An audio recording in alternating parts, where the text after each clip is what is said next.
you to hold on to the sound of my voice. It gets better. It gets better. I'm telling you.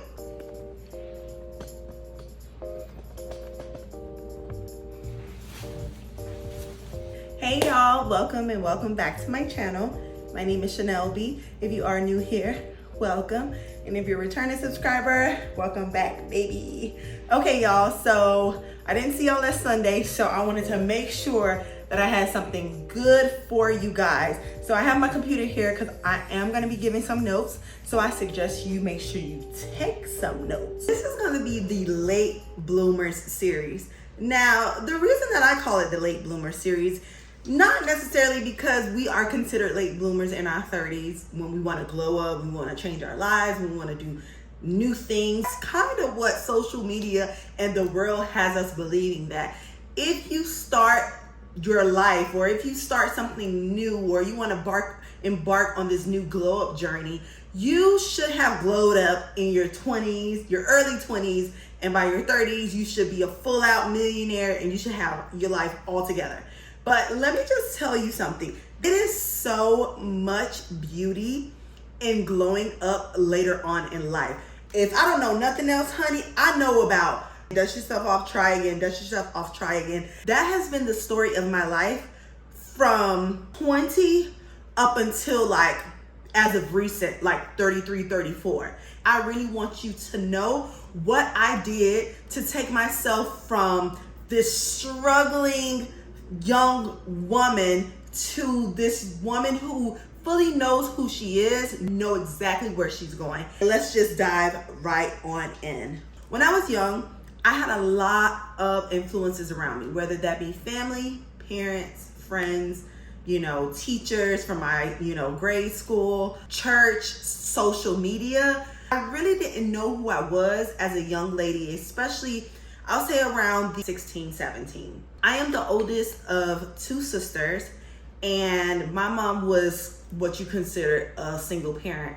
Her and my biological father never married. And I think he probably left my life around 10, 11 years old. As a result, I became extremely angry and extremely rebellious as like a young woman. And I started to feel like, well, shit, if my parents don't even want to deal with me, then nobody will want to deal with me. And I really carried that attitude around in my life, and it made me very disgruntled. It did. I couldn't really hold on to friendships. I didn't trust anybody. I would find myself hanging around the wrong crowds. I would just cling on to super bad advice, kids who I feel like I can identify with. So I'll be, skipping school, cutting class, fighting, doing things like that. And when it came to relationships, I would pick guys who I felt like kind of also bad boys, right? Who can also relate, who can also sneak out the house and stay up late and cut class with me, right? So I was making poor decisions at a very early age because of my circumstances. Graduating from high school, decided to go off to college. Now, the reason I decided to go off to college wasn't like a traditional decision, right? I wasn't super excited. I didn't have this really big party. I didn't have a whole lot of support. All I knew is that me and my parents weren't getting along in the house. And I was like, if I can go and live somewhere else by myself and be accountable for myself, like, okay, it's lit, I want to go. So I didn't know what I was going to study. So when I got to college, I got to FAMU, I started studying general studies, which is something, I don't even know what general studies is. It's kind of like no major really declared. And so eventually I declared a major, which was English, and then with a minor concentration in education. I thought I wanted to be a teacher, and then things changed. But something that did not change throughout the time that I graduated up until like my early 30s, I would say from that decade between 20s and 30s, is that I really, y'all, like, I'm not gonna even cap, I honestly struggled so freaking much. I mean, struggled mentally, struggled physically with my body just gaining weight. I was always yo-yo dieting, even at a young age. I could never really get my finances in order. I used to be digging off in my grandfather's pockets, be needing money all the time. I would work jobs and it seemed like I was making it, but I wasn't making it. Things were like that, y'all, from the age of like 19 when I went off, 18, 19 when I went off to college, up until like 32. Yes. You talking about a little over a decade of straight struggle. So if anybody knows what it is to go from that to glowing up, it is me. I want to just tell you that these mid-30s are sweet. If you are struggling and you're feeling like I'm in my 20s, I'm barely making it, and I'm struggling and I don't know what to do in my life and I'm just all over the place, let me tell you something. The deal gets sweeter, because I kid you not, 34 and I'm about to be 35 in October, my life is just starting.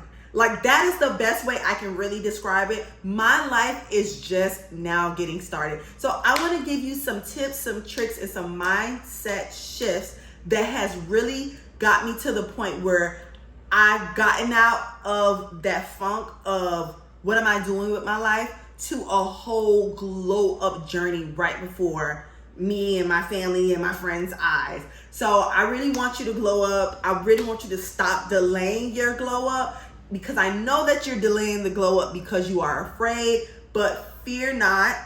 I'm gonna give you some tips and tricks that help me along the way. You have to get really, really real about what it is that you want. I thought I wanted to be an entrepreneur when the entrepreneurship girl boss wave came. Girl, I thought I wanted to do hair when like tape-ins and like K-tips became a thing. Girl, I thought I wanted to be all the things that I saw online that girls were doing, and it looks like they were creating a good life, like a great quality of life for themselves. I wanted to dip my hands in everything. Now, I will say that in a way kind of helped me, because between that 20s and 30s, I was trying any and everything, y'all, to see what will make me happy, to see what will bring me success, what will bring me money, what will bring me a better quality of life than what I was living. And it worked in my favor. But let me just tell you, when you get to like that, I won't even say 30, when you start getting into like 32, 33, like mid 30s and up, you have to get very real about what it is that you want. I remember I saw this African girl, her name is Bacola. If you guys do not follow her, I think she's a cloud engineer for Google. And I remember watching a video she did, and this information changed my life. Now, let me give you a little bit of context about Bacola. Cloud engineer at Google, so she make that money on. She's a young girl. I think if I'm 34, Bacola maybe has to be like 28, 29 years old. So she's mad young.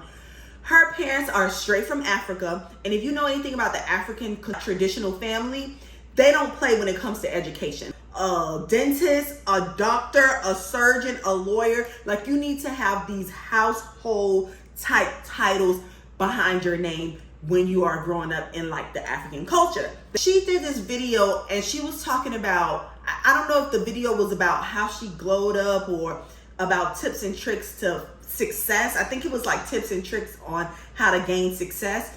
And one thing that she said that really stood out, and I never heard nobody say it, because we live in a very social media type world where everything is all fluff and the girls are making $50K in 1 week and they're flying themselves out to Dubai and they're going on trips and stuff. And you like, oh my God, I made $50,000 in 1 year. What is really going on? And everybody like, you could be this girl boss and you can do this. You know that fluff that they give you on TikTok and Instagram. She was like, listen, if you want to live the life that you want to live, I hate to tell you, but maybe turning your hobbies or your little passion projects into businesses won't necessarily make you the money and grant you the life that you want. You got to be willing to go into a field or a trade that is going to create that way of life that you see and dream for yourself. Before you chime in the comments, I'm gonna just tell you this right here. The girl ain't lying. Some people have it to where they've turned their passion into profit. And I congratulate them. However, We live in an economy where you need to be making profit off of your passion and you need to be having some type of trade. Y'all, I've never been above a 9 to 5, okay? I started content creation and like getting paid for my content since 2022. Was it 2022? And let me just tell y'all something. I haven't stopped working. I was in insurance for a long time, and I've been in insurance up until January 2024 when I got into tech. I've never stopped working because not only do I like the structure of a 9 to 5, but the 9 to 5 gives you some things that my content creation, my passion project hasn't quite done for me. Even though I've made lots of money and I'm still making lots of money as a content creator, my insurance, y'all, let me tell you something. My insurance that I got at my job, y'all, if y'all been watching my last few videos and y'all been keeping updated with me, y'all know that I am suffering from uterine fibroids, and me and my doctor are in the process of weighing out what we want to do going forward. Y'all, I would not have any of these options if I did not have that good ass insurance that my startup tech company has afforded me. And let me just tell you something. It is nothing wrong with having a job. As a matter of fact, a lot of entrepreneurs who are smart, who are really, really wise, and who are really tapped into reality and not tapped in on to what looks good and what sounds good on social media, will actually advise you, do not quit your job. Keep working on your business. Keep working on your business till you can build your clientele, till you can build your book up. And then at the point where you feel like, okay, this is making me enough money, then you can branch out from your job. But to quit your job and go straight into a passion project, hoping that it gives you some profit, So I said all that to say, you have to get 100% real with yourself. And the reason I'm spending so much time here is because this is a very big thing. This is like the number one thing that you have to do, and everything else kind of falls underneath. Once I realized that I want to have a nice house, I want to live in a nice apartment, I want to live in a beautiful condo, I want to have a nice car, I want to have beautiful makeup, I want to wear beautiful hair, I want to be able to get me a personal trainer so I can get my weight down and manage it and keep it down. I want to invest in better food, better quality food, fruits and veggies that cost. I want to live in a good area that has good people where I can network with. I want to be able to fly my family out of the country when we need to do a family vacation. I want to fly myself out the country when I need a vacation, when I need some time away from work. Let me tell you something. All of those things, I'm afforded all of those things right now in my tech position. Before I became like a content creator girly, I actually had an online clothing boutique, The Fitting Room. I had The Fitting Room for 5 years, y'all. The last 2 years were the best years of the entire business. Tell me why I dissolved that business after the last 2 years. I dissolved the business. And the reason that I dissolved the business is because I could not see myself with The Fitting Room. I couldn't. It was making me lots of money at the time, but I couldn't see it in the future. Like, I really couldn't see it in the future. And so I was like, you know what? It's time for me to pivot. A plus size fashion content creator instead. And it's been working for me ever since. And I feel like I made the right decision. I pivoted into the right lane. And I don't have no plans on going back. I love having my content creation business on the side while I do my tech thing in the daytime. And I absolutely love that balance for me. But I got here through trial and error and being honest with myself. You have to alleviate distractions. When I got real with myself, I got rid of the distractions. Person, place, or thing. It don't have to necessarily be people. It could be places that you're going to and that you're frequenting, things that you're putting into your body. I realized that there were 2 things that have been holding me back. The first thing were men. My need for always wanting to be connected and close. I don't know if y'all are like zodiac sign kind of girls like me, but I'm a Libra. And if you read anything up on Libra's charting, you know that we literally thrive off of relationships. If we don't have relationship, whether it be romantic, platonic, family, if we don't have relationships, if our relationships are not in balance, y'all, it's like the world is ending for us, okay? So I thrive off of being loved, cared for. I love hugs, I love kisses, I love cuddling. Like, I'm just a lover ass girl, right? Let me just tell you something. That got me fucked up, okay? All the way fucked up. I was always chasing the guy, always having the guy doing me wrong. I'm taking him back. He's begging me back. Always very much something when it came to my relationship with the opposite sex. That took up about 80% of my life, okay? That was a straight up distraction for me. I literally got this running joke with my nail tech. That last nigga I was with did some black magic on me or something, because I cried for 40 days and 40 nights.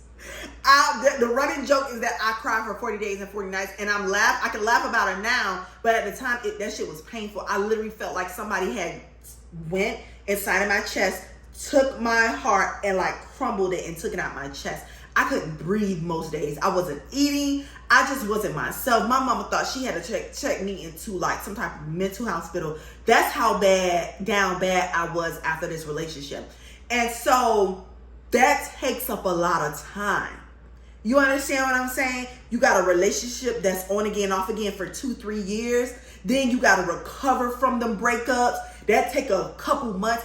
For every year, I heard Tony Gaston say, for every year you are with somebody who you're not supposed to be with, it's going to take you about 2 to 3 years to get over it. Y'all, I kid you not. That relationship probably ended about at the age of 32. I'm 34 and I'm just now getting over it. And not even 100%. I'm probably like 75, 80% over it. Y'all, I am still recovering from that relationship from 2 years that ended a little over 2 years ago. Another thing that was a very big distraction for me was I worried too much about what people thought about me. Because I was like the angry teenager, I didn't have very forgiving family members. Like, I dead ass would have family members who would talk about me like a dog to a neighbor, to a friend of a friend. No one never really sat me down as a teenager and say, listen, what's going on? Like, how can I help you? Can we do some therapy? Can we do some counseling? Like, you're acting now and I really want to help. Nobody ever sympathized or empathized with me when I was a teenager and I was just like going through and I was having hard ass time. Nobody empathized with me. So I became angry not only with myself, but also the people around me. What they thought about me was like top priority. If they would say, oh, she was a nasty little teenager, that hurt me. If she's a rude teenager, that hurt me. Because I was dealing with that as a teenager and I really didn't know any healthy outlets and healthy ways to, not consider their feelings. When you're a teenager, it's, the beauty. I'm so sorry.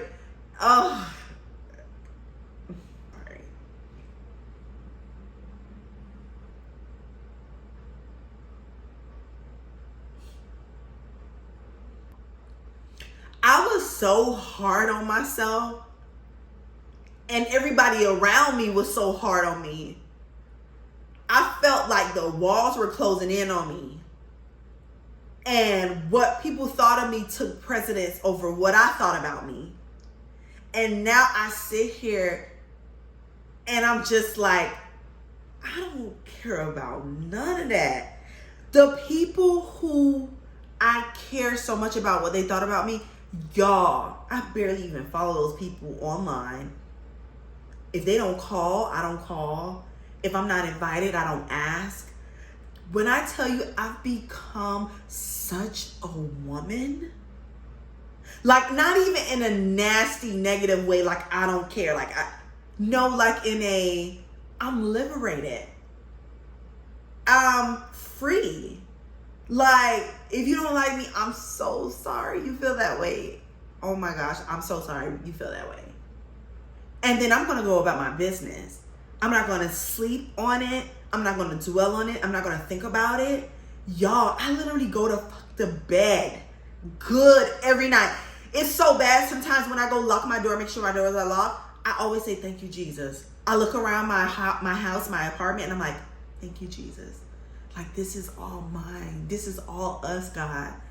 And it's like, I sit here today as a 34-year-old woman, and I wish I could just hug my 18-year-old self. I wish I could just hug myself, go back in time and hug myself. Because now, excuse my language, I don't give a fuck. My life is my life, and I'm creating it. Me and God, we in a partnership, and we creating my life.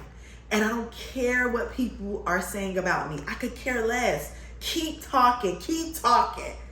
Like, that's really my mood. That's really my attitude. So when I tell you, you got to get rid of the distractions, because those two distractions held me down for over a decade, y'all. That's like 11, 12 years. I was held down by relationships that weren't good for me, that I know wasn't good for me, but I just needed to have somebody because I was so lonely. And then people who had so many negative and bad things to say about me, instead of trying to get to know me and understand me as a teenager, I cared so much. I couldn't even sleep at night. I cared so much about what people were saying about me. I was so insecure. Y'all, it gets fucking better. It gets better. I'm telling you. Anybody who's like, I want you to hold on to the sound of my voice. It gets better. It gets better. I'm telling you. Woo! I wish I can hug you through the phone. I wish I can give you a kiss. I wish I could squeeze you. If you're a girl, not guys, ew. I will hug you through the phone and say, girl, it's getting better. Like, you might as well put your track shoes on, because it's gonna be gone. It's gonna be up and stuck. Okay? Woo! The third thing that I did to start my glow up journey as a late bloomer in my mid-30s is build my relationship with God. This is very important. Don't need a whole lot behind this. Like, it is what it is. I will always go to church with my grandfather. He will always invite me. He will always want to get me closer to God. And I just, through my own adult experiences, I've grown my own relationship with God, an adult relationship with God. And me and God we're really partners, and I really trust him, and I really rely on God for everything. Honestly, I rely on him for everything. Even when I go to the gym and I don't think I'm gonna make it through the workout, I'm relying on God for everything. I just love knowing that I get my help from the Most High. Like, it don't just come from me. Like, yeah, I work hard and I make sure I plan my life out and I do what I'm supposed to do to create this beautiful life. But I know that God is watching me. Like, even when I'm walking to work and I get to work safely, right? I know God did that. Even when I wake up the next morning and I'm not in no hospital, I'm not in no grave, I know it's because God did that. I know when I get my paychecks and I get my bonuses and I make that money and I go to these countries and I make it back safely, it's God. I really cast all my cares on God. I'm like, child, it's something going on. Like, even that situation at work, y'all. That's why a lot of people were like, dang, you came back on this next video and I'm so proud of you. Like, you're doing so much better. I'm so glad to hear that things are working out for you at work. Yes, because I had to remember, like, God, you put me in this environment. I know it's to teach me something. I'm casting this on you. I'm casting my cares on you. What do I need to do? Okay, can I start looking for a new job? Can I start looking for something? I won't leave this one until I find a better one. And that's how we're going to deal with that. And listen, the word don't say that the weapons won't form. The weapons will form, but they will not prosper. Even at my job, like, the weapons formed against me, but they did not prosper. And that is why I was able to come a couple weeks later and say, hey guys, a life update. You know what? Left that situation alone. We're moving forward, and this is how we're moving forward. I'm telling you, once you get God in your life, a lot of those distractions that you once had and a lot of those cares and those worries and those concerns literally dissolve, okay? And it gets you to the place where now you can really, really focus on the real stuff, because you got a good backing. So, yeah. Coming out here and making the money that I'm making and being exposed to some of the conversations that I hear when I'm at work, at my job, amongst these folks, I realize that, oh shit, I need to be saving my money, because I'm not going to be working all of my life. I need to be saving up for that retirement. I want to retire in the islands. Girl, how I'm going to do that? Girl, how I'm going to retire in the islands and I ain't got no shmoney. So now that I'm making more money, I'm learning how to save my money, and I'm learning how to invest my money wisely and to where I can understand it. A lot of times that's why you be walking around with attitude, because you ain't got no money. Come on, life, give me what you got. Because, honey, you talk about emergency funds on deck. Oh, I got an emergency fund, honey. So making sure that you are putting money up for a rainy day is really going to get you on your way to that glow up season, especially being a late bloomer, because, you know, we get close to, we have time. We definitely have time. We getting close to that end date, but we still have time. So this is the time to go ahead and start saving and, you know, doing a little investments here and there, so you can start having you some money when you decide that you're going to stop working. So another mindset shift that I had to adopt to start my glow up series in my mid 30s is that I had to give myself deadlines. I had to give myself a deadline and timelines for my goals. So last year, I decided, like mid-year 2023, I decided that I wanted to go into tech. I had done enough research. I had done enough interviews on people who I knew was in tech. I had did my due diligence, and I was like, okay, this is a space that I want to be. And not to mention, I also told you guys this before, my high school, when I graduated with my high school diploma, I also graduated with a certificate in IT. So I went to a high school that was a magnet program, and so it had like a curriculum, but that curriculum was IT. What I'm going to do right now is I'm going to take this course. The course is like self kind of paced. If you take 3 years on it, that's on you. If you take 3 months, that's on you. If you take 3 weeks, that's on you. I said, okay, I'm going to give myself a cap of 8 weeks. So I also was just like, and I'm going to give myself 6 months to find a job from this start date. Y'all, I kid you not. I put in over 100 applications, job applications for tech every single day, Monday through Friday. Like I got up like I was going to a job. I put in job applications every single day, Monday through Friday. 100 was my goal. Sometimes I did 80, sometimes I did 90. I never went lower than 80. 100 applications a day for about 3 months straight. I almost gave up. It was so bad, I almost gave up, and I was like, let me just go back to insurance. I had thousands, so many job applications, it wasn't even funny. So I was determined, and I had gave myself a deadline and a timeline of when I wanted to be out of my mama's house. Out of my mama's house in 6 months. I gotta be out. I gotta be done with this course in 8 weeks. And y'all, when I tell you I broke all them deadlines, I found a job in 4 months instead of 6, and I finished the course in 6 weeks instead of 8 weeks. Really giving myself deadlines and timelines for everything that I do really helped me stay on track, because a lot of times, and I was witnessing this, and I still witness it sometimes. I witness this when I'm talking to family and friends who are like, oh, I want to level up, I want to glow up, I want to do this. And they're talking, but y'all, they're not working. I'm literally hearing them talking. I'm like, damn, they just don't know. All of that talking and getting them nowhere. This is going to help you on your glow up journey. Set some hard, fast rules with yourself. We will never be this young. We will never be this cute. We will never be this hot, okay? So why not get it now? Like, get to it and get to business right now, because what are you waiting for? Really and truly, what are you waiting for? Last thing I want to give you guys, and we're going to go ahead and I'm going to let you guys go, is that you want to start some kind of routine. And you can start with a small routine. Like I said, I go to the gym 3 times a week. It don't matter what days I go. I just got to make sure I get it Monday through Friday. I don't even work out on the weekends anymore. Monday through Friday is when I need to go exercise. Monday through Friday, I need to, do this at work. I give myself goals at work.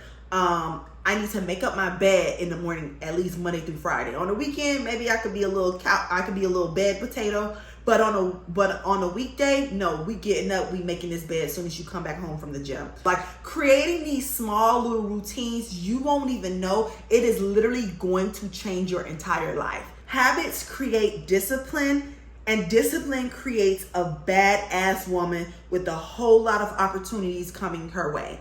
Let me tell you something. Do you think going on that job that you hate with a nasty attitude is going to get you somewhere? No. Let me tell you, if you're working at a job right now that you absolutely hate, do yourself a favor. Create a morning routine where you get up, you say a little prayer, you do some journaling about God. This is how I want my day to be. I don't want to be upset. I'm very grateful, like almost like a gratitude, right? You do a little stretching, a little yoga in the morning. It can be 5 minutes. You get up or you go downstairs, you do a walk or something. Create a little morning routine where you can pour into yourself before you even start pouring into that job. And once you start walking into that job, looking better, smelling better, start doing your makeup. Girl, make that job your fashion runway. Like for real. When I'm feeling down on myself, I get back on my routine and I'm like, you know what? I'm gonna wake up in the morning. I'm gonna make sure I take all my vitamins. I'm gonna make sure I drink my water. I'm gonna make sure I go exercise, and I'm gonna go wear something real cute to work, appropriate of course. I'm gonna go wear something real cute to work, take my time, do my makeup, do my hair, and I'm a step in there. Like everybody gonna have to take me serious because I look so good. Everybody gonna have to take me serious because I look so good.